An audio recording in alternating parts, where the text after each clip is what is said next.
If a little green is good, more is even better. Now, back to Green is Good with John Shigarian and Mike Brady. Welcome back to Green is Good, the second edition of the Haiti program at Green is Good. We are so lucky today to have with us Doug Hammond and Heather Burns. And Doug is the co-founder and president of Alive Communities, a social enterprise whose mission is to integrate ancient wisdom with modern technologies to create new economies. Doug's also the director for the Haiti Onward project, and we also have his business partner, Heather Burns, who's the co-founder and CEO of Alive Communities. Heather is not only a mother of two, but she is taking care of the strategy and planning for Haiti Onward, and she also is the founder of Green Scenes. But, Mike, more important, she is the fairy godmother of Green is Good. Welcome to Green is Good, Doug Hammond and Heather Burns. Thank you. Heather, Mike, before we went on the air, we were talking. Heather has brought us at least 20 great guests for this show. And Heather, we say thank you for that. And we say thank you and Doug for being with us today. This is a very important show, a little bit past the one-year anniversary of the tragedy that happened, the earthquake tragedy that happened in Haiti. So thank you for being on the show today. And tell us a little bit about how you started Alive Communities, the story of how you came together as business partners, and how did this whole thing get going? Sure. John, why don't I take a first shot at that? Heather and I actually had a chance to meet first back in 2008 through some of the work that we've been doing out in the sustainability place. And we had a sense even back then that at some point it would be great to bring our two skill sets together. And in 2009, we started moving that conversation along and ultimately came together in this past year and launched Alive Communities. You know, Doug, if I read your resume, we would be out of time. It would take the whole 22 minutes. Why don't you share with our listeners your vast background with regards to social enterprise and sustainability? Thanks. Sure, and I'll do the short version of it. I've been really fortunate over the last 30 years or so to be at the forefront of some of the more progressive corporate social responsibility efforts here in the States and a little bit on the international level. So played a role in the founding and launching of Business for Social Responsibility, as probably many of your listeners know, moved on and became a very influential consulting organization for corporate America. Gotcha. And Heather, you're involved in creating the Business Alliance for Local Living Economies, really focusing on the smaller to mid-sized businesses.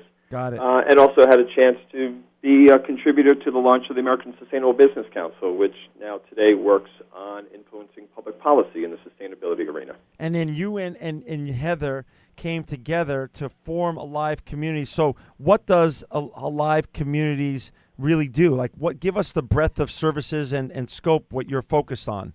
Sure. Heather, you want to take a shot at that? Yes.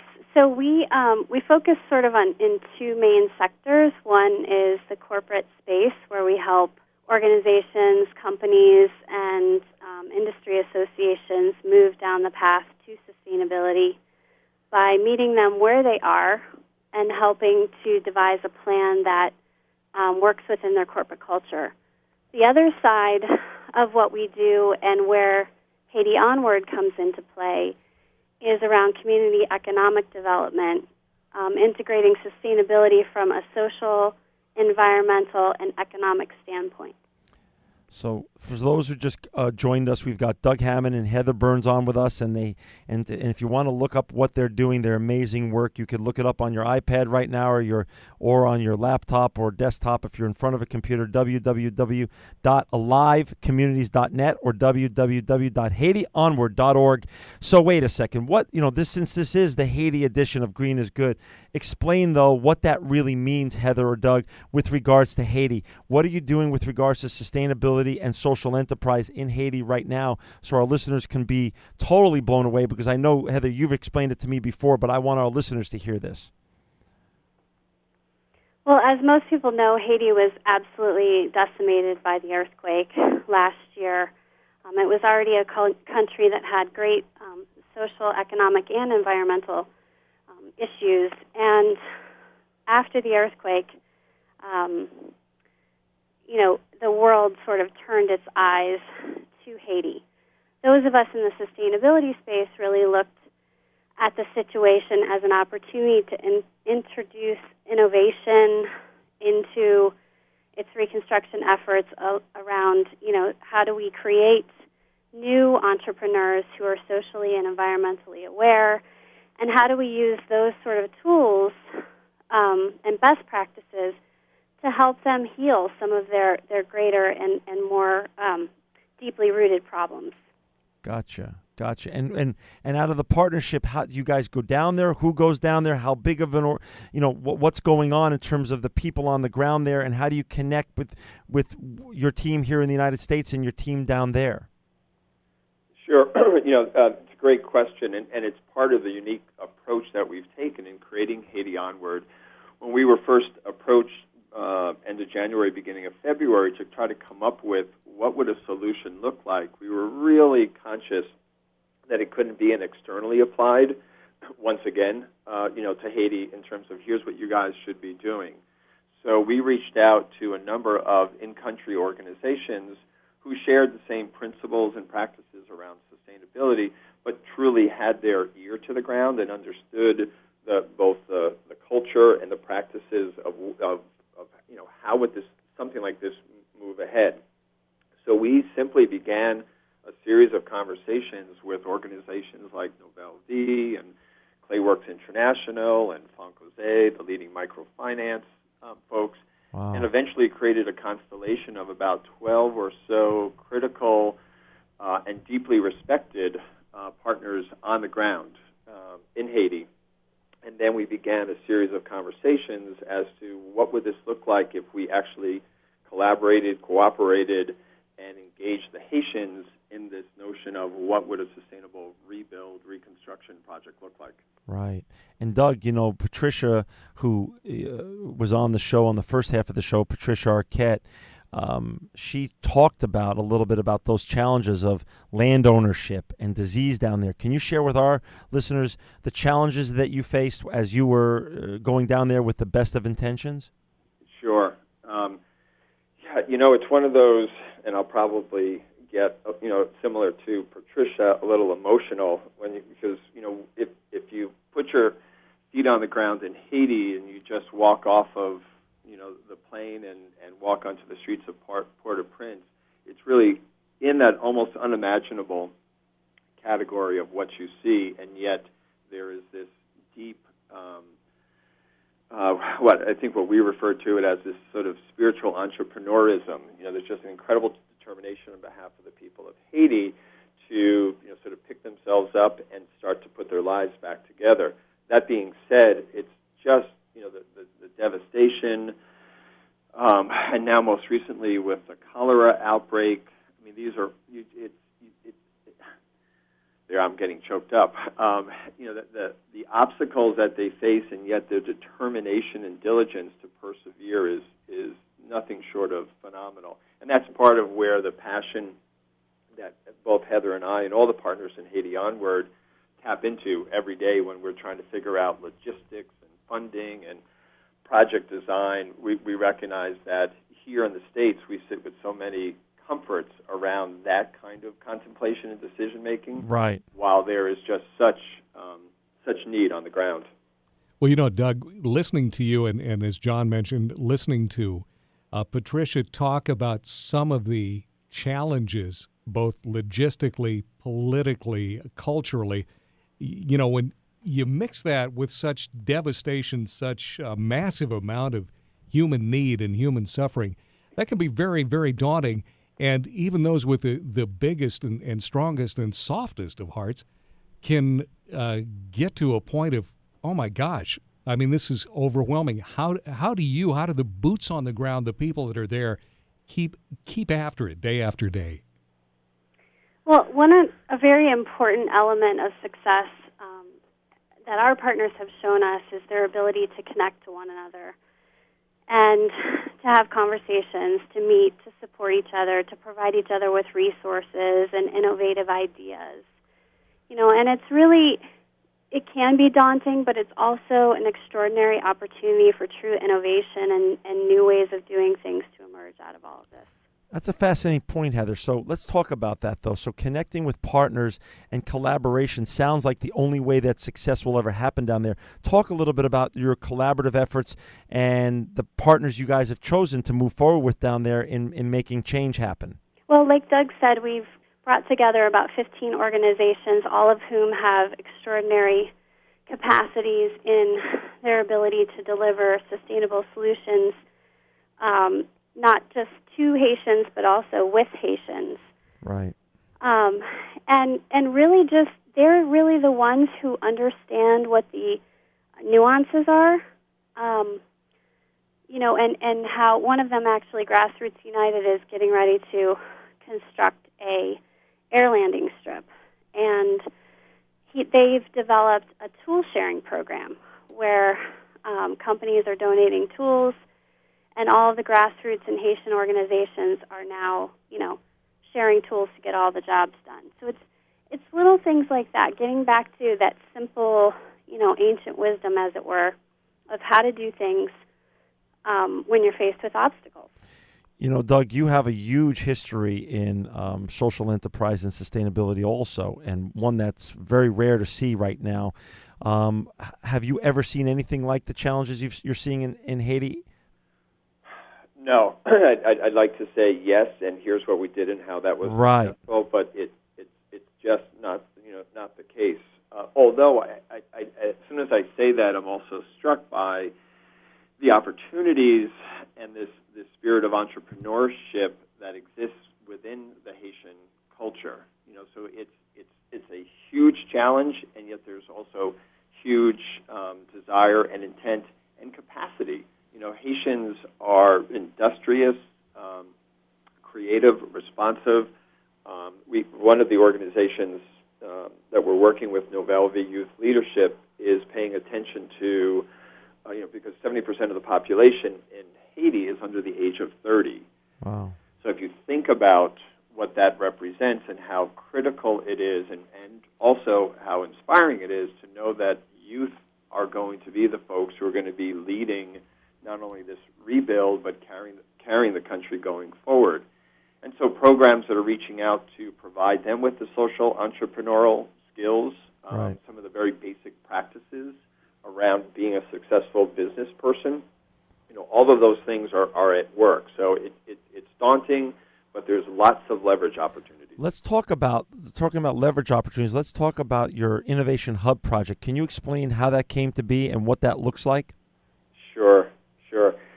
Fascinating story. I'll give you the short version because it's a long one. But once we had put together this constellation of partners in the collaboration, and we did this without necessarily knowing what the product was that we would all come together and work on, we were approached by the Haitian Fund for Innovation and Reconstruction, which is housed at Rockefeller Philanthropy Advisors. Okay.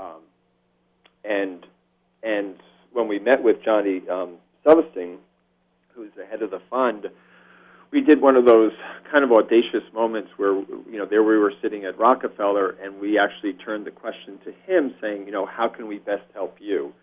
Here was a guy, Haitian American, who very, very passionate about what was going on in Haiti. And we got into this conversation about a 300-acre parcel of land that he had, and could it be possible that we'd actually create an innovation hub and sort of turn the question inside out and actually become a sustainability campus where the folks in Haiti could actually be doing the lead demonstration of what the types of practices that need to be happening in the world and not just in Haiti. So that was sometime over this past summer, and after about a month or so of working together, we realized we actually had the constellation of partners and colleagues in place that we could actually create that long-term vision for the hub. Gotcha. So then, how does that hub going to continue to have a domino effect of influencing development of sustainable economic and environmental practices over there? How do you see that now dominating, going forward? Well, it will, sort of main campus will be on the 300 parcels, but there will be a regional rollout so that it will allow, each area of Haiti is so different in its needs, And so having a regional model of the Innovation Hub will allow those needs to be reflected in the programming. Gotcha. I'm going to, and this is the Haiti edition of Green is Good. We've got Doug Hammond and Heather Burns on with us now. If you want to see their great work, you could go to alivecommunities.net and HaitiOnward.org. I want to toggle back, though, Heather, and go back to the other part of your business. About what percentage of your time in business is delegated to Haiti and to your other types of services that you guys provide, which are very important services for businesses here in the United States? Well, as you know, in most businesses, that fluctuates, right? Depending on what's happening. Sure. So, lately it's been 80% to Haiti Onward, but most days it's 60% Haiti Onward and 40% to some of the organizations and companies that we're doing work for. Gotcha. And the companies, because we have a lot of listeners out there. These are companies, big and small, that need your services to get to zero waste, to get to to get their sustainability model even written and implemented. It could be startups and it could be huge companies that you consult to. Absolutely. Gotcha. And for that, people can, again, like I've said before, go to see them, what Doug and Heather is doing at alivecommunities.net. Let's go back then to Haiti Onward. The first year is behind us now. It's just about, it's a couple days after the 1-year anniversary here in the beginning of 2011. What does the rest of 2011 look like? How much traction have you gotten with your collaborators, and what does 2011 look like for the Haiti Onward project? It's going to be, I'd like to say on one level, we're in full gear, and the expectations are extremely high for what we'll accomplish in 2011. Right. As we know, the political change, the election and the processes that went on in November, right. Have influence, will continue to influence how things move along. The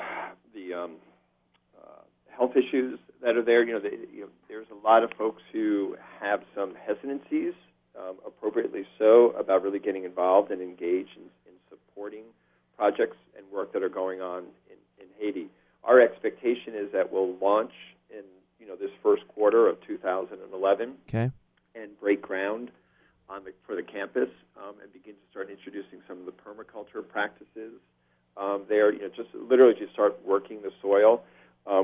Back to Patricia and your earlier conversation with her. Sure. In partnership with Give Love Haiti, we're hoping to get some of the shipping container units for housing and her composting toilets out to the property. So it's really very first phase steps to get the land, sort of functional, get literally some boots on the ground, and begin to start looking in partnership with folks like Architecture for Humanity and some of the other collaborators as to what does that design build look like on the 300 acres.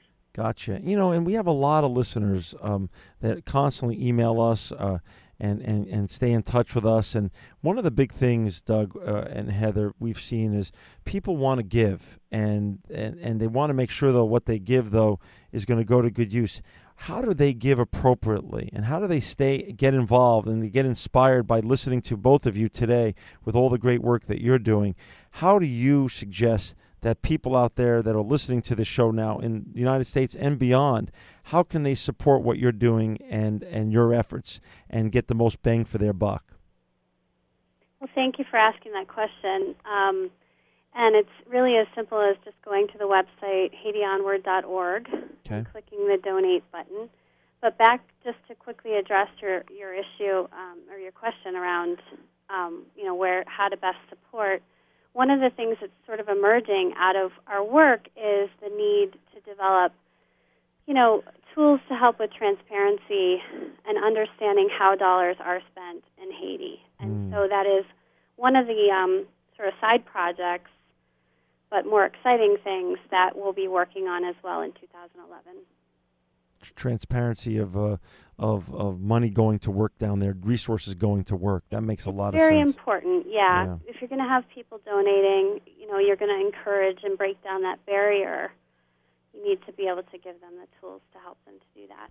And that's also one of the reasons why we are focusing on our partners, they're the smaller in-country NGOs Sure. that have systems of measurability and accountability. So it's not, those organizations are not the larger, sometimes more difficult to track, how revenue flows in and flows out. So that's we've been very attentive. And to Heather's point, that transparency and measurability and accountability is completely front and center. We're well aware that needs to be a centerpiece of our work, not just in 2011, but going forward. Doug, very few people have over 30 years experience in, corporate social enterprise and corporate responsibility like you do, corporate social responsibility like you do. And a lot of people are just now reading about what Warren Buffett is doing and what Bill Gates is doing, all amazing and honorable things. But philanthropy has sort of becoming now cool.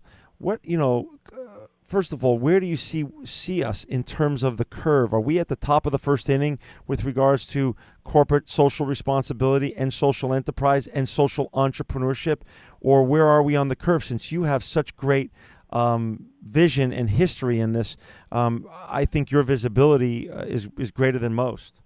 Well, at the risk of sounding like I'm 104, John. You did start at 5. That's what you told us before we went on the air. What could I do?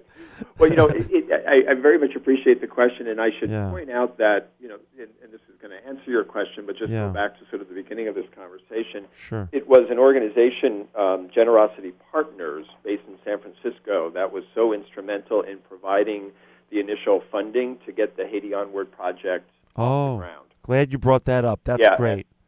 And that organization now has actually launched generosity.com, which I would encourage your listeners to check out. Great. And I think that is the place in which this next wave of impact investing, how corporate social responsibility really shows up on the map. It's a huge vision of moving hope into action through investment strategies, philanthropy. I mean, it's a really elegant design, and so I just want to make sure I got that piece in. Thank you. In terms of the path that we're on and the tracking, we're certainly not at the 7th inning stretch. Try to keep your metaphor going. I think we're probably through the first couple of innings, and we may be having a middle reliever coming in.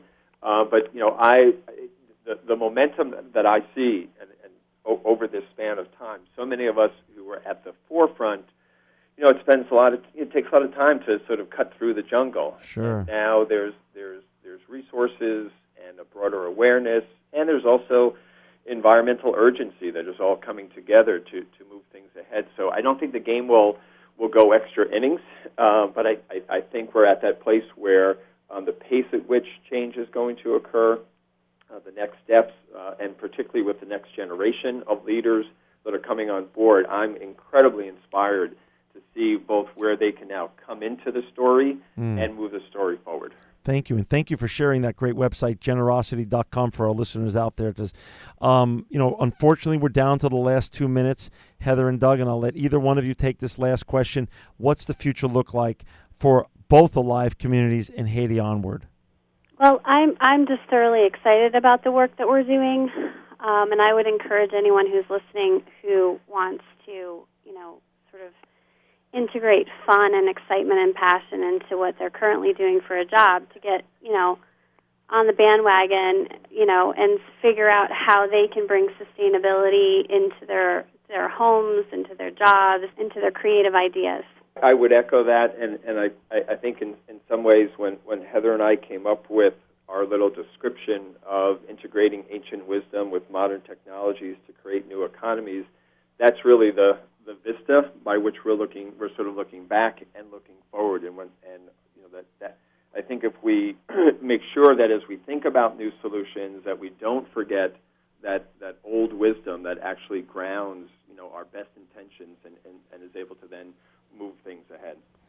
Well, we're going to have, Mike and I are so honored that both of you came on today because you both bring so much to the movement and to the table and for the future of where we're going, not only as a nation, but as a world in terms of our environment and also as a society. And we thank you so much for all that you both are doing and for your partnership at Alive Communities. For our listeners out there that want to see more about what Doug and Heather are doing, you could go to alivecommunities.net and HaitiOnward.org. And, of course, that other great website that Doug mentioned earlier, generosity.com. I would also encourage going over there and seeing what the next, what the future looks like with regards to social enterprise and social activism and all that other kind of great stuff. You know, both of you are amazing visionaries. You're ecopreneurs, you're social activists, and Doug Hammond and Heather Burns, you are both truly living proof that green is good. This program will be available for downloading in a couple of days from our station's website, keyword podcast. Thanks for listening, and join us again next week at the same time for another edition of Green is Good.